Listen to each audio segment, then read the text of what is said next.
Hey, let me see here. All right, here we are live on our Blab, and I'm Dottie Berry, and I'm going to be heading it up today for our E3 group. We are the expert epic entrepreneurs, and we are 5 generations. Okay, so we have a few missing right here, but I am Dottie Berry of the 60s, and then we have, well, we're missing our 20s. Stephanie may be able to join us later, but we have our 30s in Jen. Hey, Jen Santoro, great coach and who works with entrepreneurs a lot.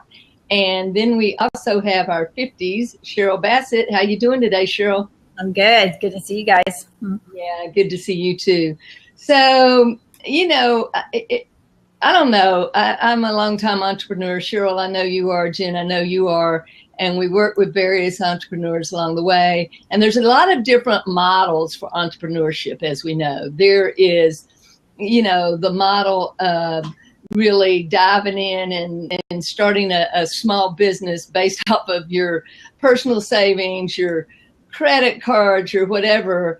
And those can be a physical business, you know, in your local community.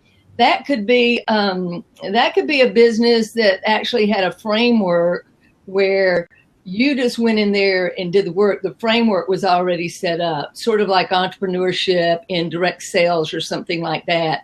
Or you might be inclined to go with online marketing, you know, those types of things. So there's all types of business models. But the article that I looked at, the reason I thought it was interesting is because, to be quite honest, I found myself to be clueless that the key community driving entrepreneurship in our economy is the Latino community. Now, did you all know that? So the reason why I knew it, and it looks like Stephanie just joined us, so just to double check to see if she's trying to come in. The reason why I was exposed to this is because during my time at Florida State University, I was in the integrated marketing communication master's program, and there were different tracks that you could go and different certifications that you get or certificates that you could work towards. And one of the certificates that they offered was Hispanic marketing. And so what it was really identifying the growth in our Hispanic population, the growth in this particular population's buying power, and then also to the growth in the work that this population is doing within not only the United States of America, but a global influence from there. And so it was really fascinating to really be able to see, because I didn't know that until I was starting to be exposed to it. And so seeing this article today, I was actually like, great, I'm so happy this is finally being written about, you know, because there's a lot of research now to back this up. And it's such a strong population within our entrepreneurial community. So it's very exciting. Well, that's awesome, Jen. You know, I was going to ask you, if having been in Florida, there's definitely influence there in Florida. We know the impact. I think what I was surprised about was I knew it was huge. I think what I didn't know is how huge it was, and that it was the #1 population community driving the economy. And if you kind of take it and look backwards, you know, we're a country of immigrants. You know, none of our economy would be anywhere without, you know, all of our generations that came along. But also what it said is that this is going to be the most influential group since the baby boomers. Now, Cheryl and I, Jen, you're going to have to be quiet for a moment.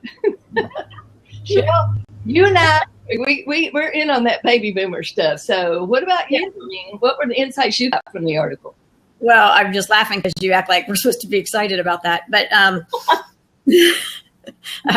so yes, we are baby boomers, and I'm right on the cusp of it. Yeah. But yeah, I thought it was fascinating because, I mean, I know that, I mean, it's apparent that there's more marketing that's being done.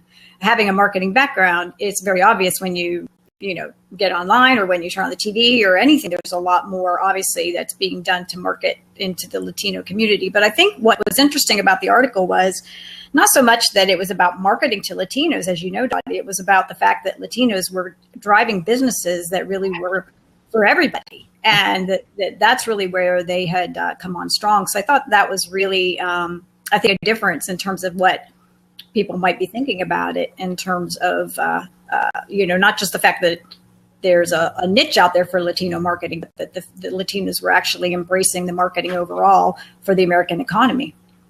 Yeah, I think that's true, Cheryl. That was one of the myths that they debunked, was that all of these businesses were simply marketing to the Latino consumers.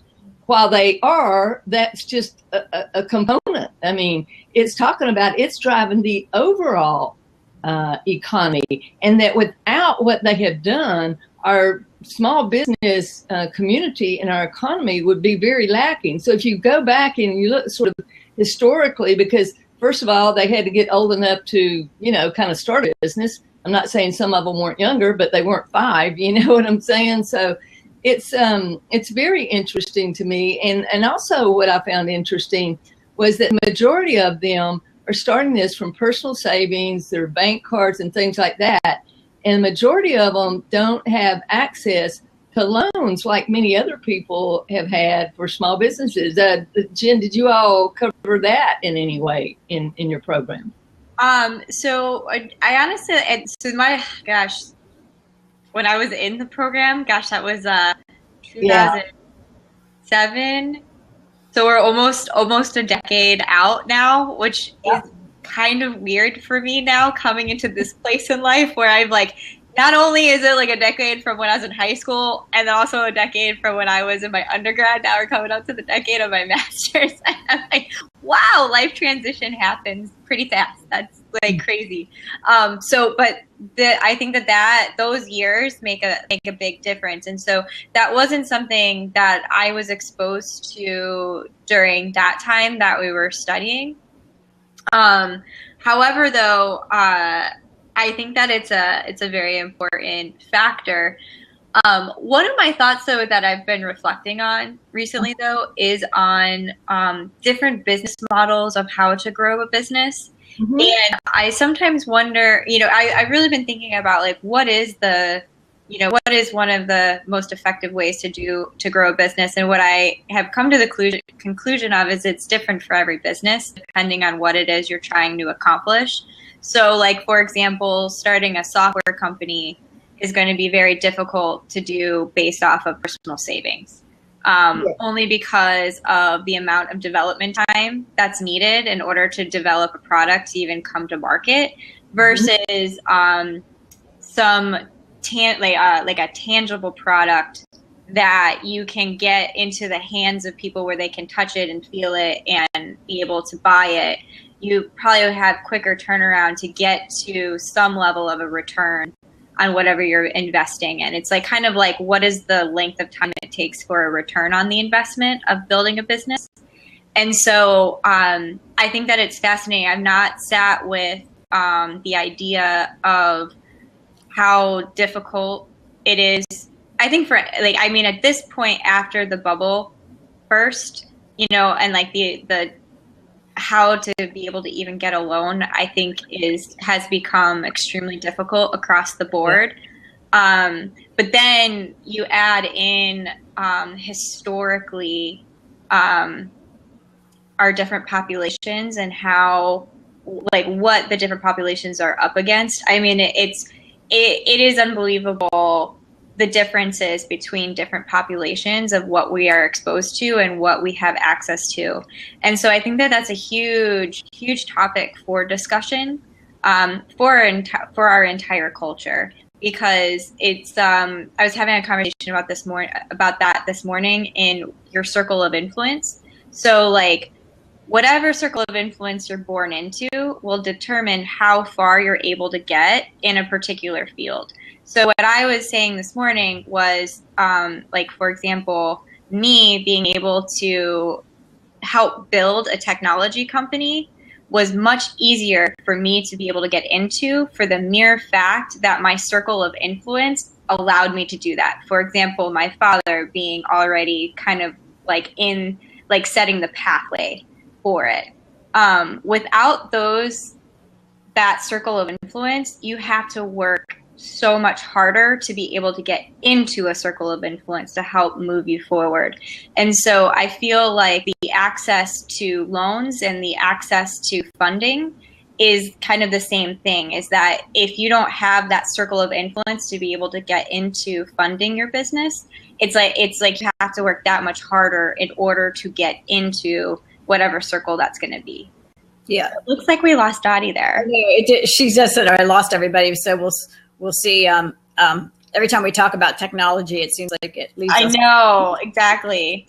But I totally agree. I think obviously, and maybe that's why we're starting to see this emergence even more, John, is because you think about it, we're kind of getting into where there's more generations now of, where they can come here and they can actually start, like my family generations would have been here for 3 or 4 generations, right?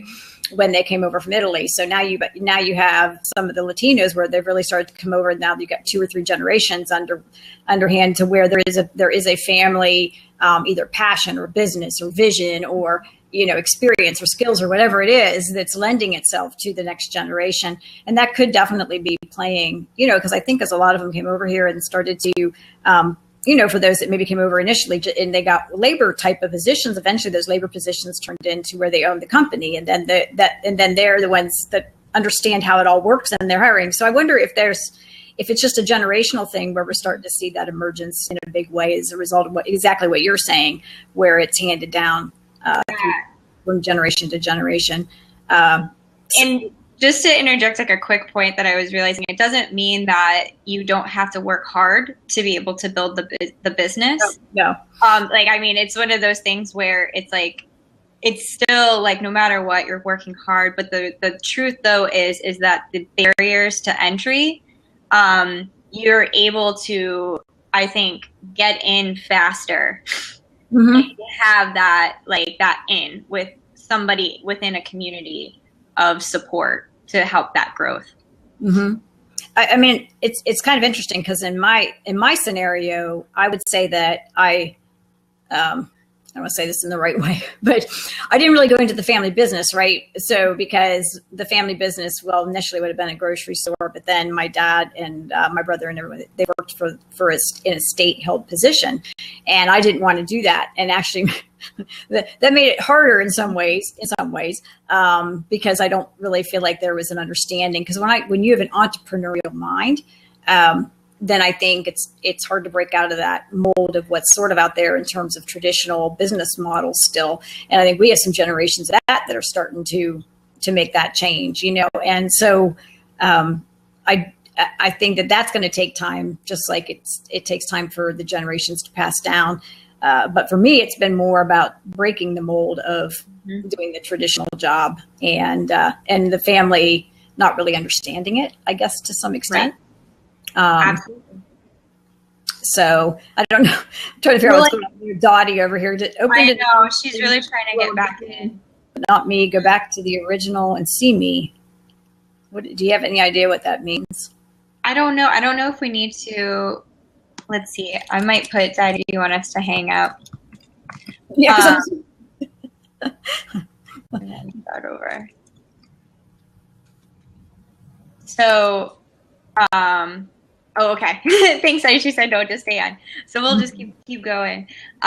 So one of my thoughts in that is that I think, Cheryl, that's a perfect example of what we were just talking about, is that you had a certain circle of influence that you could have gone into, and you would have, like, the business is already at a certain point to where it's like when you enter in, you're able to take it to, if you were to enter in when you would have been at a different point of entry, and then be able to see a different level of growth because it's already been grown to a certain point. Mm-hmm. However, though, you knew that wasn't going to be fulfilling for your own soul. And so therefore you decided to step out of the circle of influence, which meant that you were starting over, like starting something brand new, which then full circle back around to what we were just talking about the Latino population really coming in strong, building out businesses. And why I believe they're so strong in our entrepreneurial community is because, if they are first, second, third generation starting a business, it's like their point to entry is in the startup mode. Just like, you decided to go into the startup mode. And like, for example, for me with my other business that I'm doing is in the startup mode. Like, it's kind of like, you're still up against, like, I didn't have a circle of influence yet, but had to be figuring out how to get myself into that, into those circles to help support the growth of the company and the business of whatever that is. So it is fascinating. Yeah, I know that,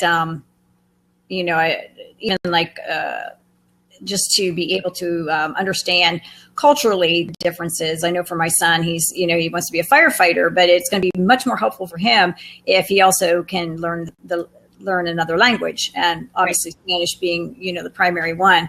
So there are so many changes going on around us. And I know that, and I will bring this up because I think for some people that change always represents sort of fear, unknown, concern, and I think we see that play out sometimes, too, where there's this fear-based, and yet if we all can learn not to fear it, not judge it, embrace it, we come from such a place of abundance.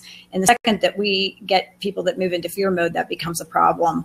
And so, I looked at the article and thought, wow, this is just amazing and great, right? I mean, think about the opportunity that presents itself still here in America, where people come to live out the dream, right? Absolutely. And it obviously still holds true to that. So I think it's fascinating and amazing that that's part of where the evolution is going. And, I don't know what other points Dottie, really wanted to cover, because I know she pulled this article, and but obviously from a marketing standpoint, with the marketing background that I have, I think it's just something to really delve into, to try to really understand and embrace, because I feel like I'm sort of in the same place. I want to be an entrepreneur and have that business, right? And I'm coming from a different perspective, but it's not really all that different in some ways. Yeah, I agree. I think that, it's so interesting, because I think that one of the things that I love about entrepreneurship is that there's such common ground amongst entrepreneurs in the journey of it. And I personally believe it's like, there is no greater path of pulling out your fears and your inner demons, and basically like the walk of the soul is completely brought forward in the path of entrepreneurship, because you're forced to face so many aspects of yourself that I don't know you would face otherwise, because you're up against different challenges every single day, and there's just so much that you have to be thinking about. And I think what you just said, Cheryl, is about really being able to focus on how that can bring us all together, and then also too, though, be able to celebrate what also makes us different, and celebrate the different cultures that are coming together to produce some great solutions for people out there. Like, I know Dottie had started with, Jen, I think you're gonna love talking about this today. And I was like, absolutely, because of my passion about entrepreneurship being like what solves problems. That's what it's about, is that if there's some sort of problem that we see, entrepreneurship is all about being creative with providing solutions regardless of the resources that are available. And I think that going back to the article, that what was being said about the challenges about the funding aspect of these businesses, it just goes to show, like, mad respect for these entrepreneurs, because they are the living definition of entrepreneurship, of being able to produce what it is that they want to produce regardless of the resources, and finding a way. And I think it just goes to show, where there is a will, there is a way. And, so many times, like, we don't know what the solution is, but I think what's awesome is when, these individuals are able to just dive in and say, you know what, I'm going to do it anyway. And I'm going to figure it out anyway. And that's how the momentum builds to be able to create the changes that I believe we all want to see in the world. And I think, going back, it's my hippie heart coming out of, the famous Gandhi quote, which is be the change you want to see in the world. Yeah. And I believe if we want to see changes, for example, with this, for example, the funding, the best way to do it is to be that change and to prove it. And I believe that there'll be more and more momentum as this work continues to grow. So I want to be able to support it however I can. I like the hippie heart. I like that. I always like to say it makes my heart tickle. And here's the bottom line is I think that passion, having a vision for what you want, and willing to do whatever it takes work-wise, because I think, sometimes I think when the funding comes too soon, you haven't really, walked it enough to know what it really needs to be. And I think you set yourself up maybe more for making bigger mistakes, right? Instead of learning some of those things along the way that allow you to really make good decisions, especially when you do get, more of the funding in place and have maybe more of a proven concept going. But in the beginning, you're still trying to figure you're trying to figure a lot of it out a lot of times.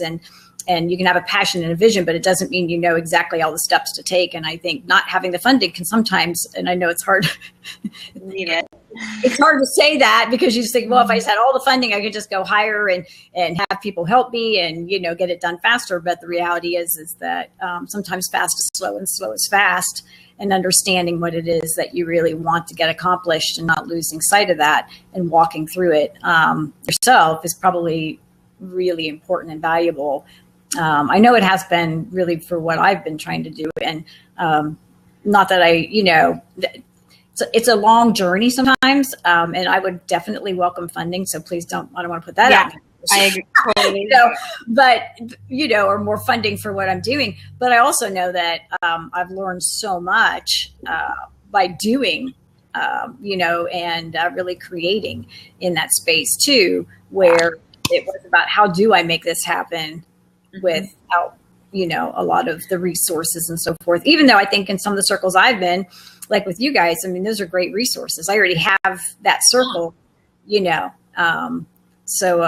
but I think I think online allows us to connect more, obviously, as Dottie's always saying, bringing resources together, bringing people together. And I think that's more of what we're seeing, and probably part of the thriving of even like the Latino community is they can all connect more, bring their talents, their gifts, their skill sets, and the fact that they can celebrate, all their unique talents and understand what those are. It makes it easier to evolve forward. So. I love that. And Dottie had made a comment in regards to the article shares that there's undeniable evidence that investing and creating new opportunities for the Latino entrepreneurs is a key to a thriving economy. And I do love that the article points this out. I had been doing more reflection on this as well, of thinking about how our economy, clearly everything is interconnected. It's such an actual ecosystem of literally it's like the circle of, for example, one of the businesses that I'm working on is a B2B business. So therefore, if something happens to those businesses' customers, then we're out of business because we're completely linked to this full circle back around. And so, and me reflecting and thinking about how the economy really works, I'm like, where is the foundation that's really holding up our economy? And I keep coming back to retail, that we're really, really thriving on the B2C businesses, clearly, right? But that it's really in some level of retail that we really seem to be producing everything. So without that, it's kind of everything else I feel would fall and collapse down. And I think what this article, I don't know if this article actually stated it or not, I don't remember, but the reality is that the Latino community is one of the fastest growing communities in the United States. And so therefore it's like there was a lot of projections about how, I forgot what year, to where the Latino community will be the majority of the United States. It's in one of the years coming up. I don't know the actual research on it, and I apologize for that. It's just something that I remember reading at one point. And so with that, it's like, if that is where, you know, our community as the United States is growing to, like, of that becoming, you know, the Latino community becoming the majority, then it makes sense that this would be very important to be able to support the efforts of this community, because I believe that, like, with the work and what we're trying to do, again, with the economy being so interconnected, it makes sense that we would want to be able to support this group, because if that's the majority, that's where people are going to be buying from. And I don't know if I'm making sense or not. I feel like I have this thought that I'm trying so hard to pull in. Okay, Daddy just put in. Oh. Uh-oh. So Daddy just put in that the Hispanic population will be 30% by 2060, whereas it's 18% right now. So yeah, so it's just interesting. So it seems like everybody else has frozen off, and I'm the only person on the blab. So I don't know if it is good for me to continue going or not, because I, you know, wasn't prepared to lead the blab today. But I thank everybody for joining us. You know, I think that this is a great topic that we should continue to explore and dig in and support. I think that it's very important for us as for us as a community as a whole, as entrepreneurs, and then as a country as well, and then hopefully for, you know, for the world too. So thank you so much for joining us today, and we'll see you guys next time.